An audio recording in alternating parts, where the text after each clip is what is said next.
Guys আমরা পাঙাশ মাছটা কুটছি, মাথা কুটছি না, মধ্যিটাকে মাইনি, আগে মধ্যিটি কেটে নেব। গাইস এই মধ্যিটি কেটে নিলাম, আমি ভাগ ভাগ করে নেব। ভাগ ভাগ করে তারপরে আপনার এই মাথাটার পাশটি কাটবো।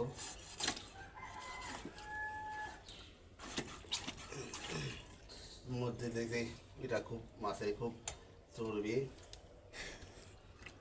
এইভাবে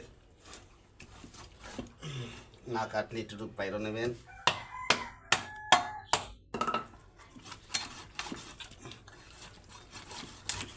বাইরে নেবার মাথাটা আলাদা করতে হবে।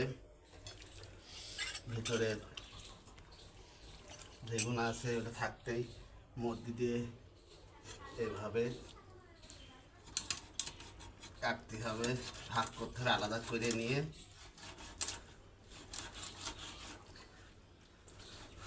এভাবেই আলাদা করতে হয় মাছের। তারপরে মধ্যে এই জায়গাটা আছে একটু কেটে নিতে হবে, সাইজ করে নিলে এর ভিতরে যা আছে সব বের হয়ে যাবে। সম্পূর্ণ বের হয়ে যাচ্ছে। পাঙাশ মাছের এটা ফুল, এটা হচ্ছে পুরুষ মাছ, এটা হচ্ছে পুরোটাই আলাদা করে ফেললাম। এগুলো হচ্ছে ফুল, পুরুষ মাছের মধ্যে এটা হচ্ছে পুরুষ মাছ।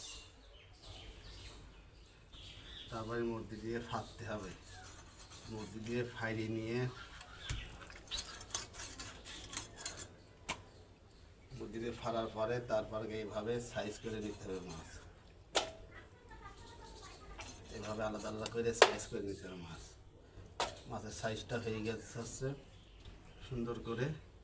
এই মাছগুলা কঠিন স্বাদের মাছ, পাঙাশ মাছ। এইভাবে আলাদা আলাদা করে আপনার মাছের তৈরি করতে হয়। এবার এখানে চাকা বানাবো। আগে এই আষ্টিটা কেটে নেবো, এখানে যেটি বেড়াচ্ছে নি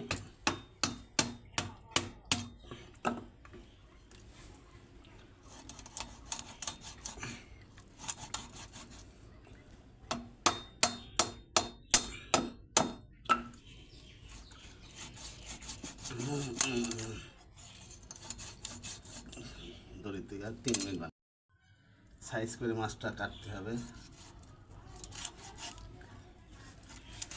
পাঙাশ মাছ সাইজটা ঠিক আছে না সঠিক আছে না অবশ্যই কমেন্টে জানাবেন। মাছটার কাটার সাইজ ঠিক আছে, যারা মাছ বেছে মাছ কাটে তাদের মাছ কাটা ঠিক আছে দেখবেন। এইভাবে মাছগুলা, আমার অভিজ্ঞতা কম মাছ কাটার, কিন্তু তারপরও মাছটা কাটা হচ্ছে। এর মাছ অবশ্যই জানবেন। বহুত কাল পর মাছ কাটতে আসলাম।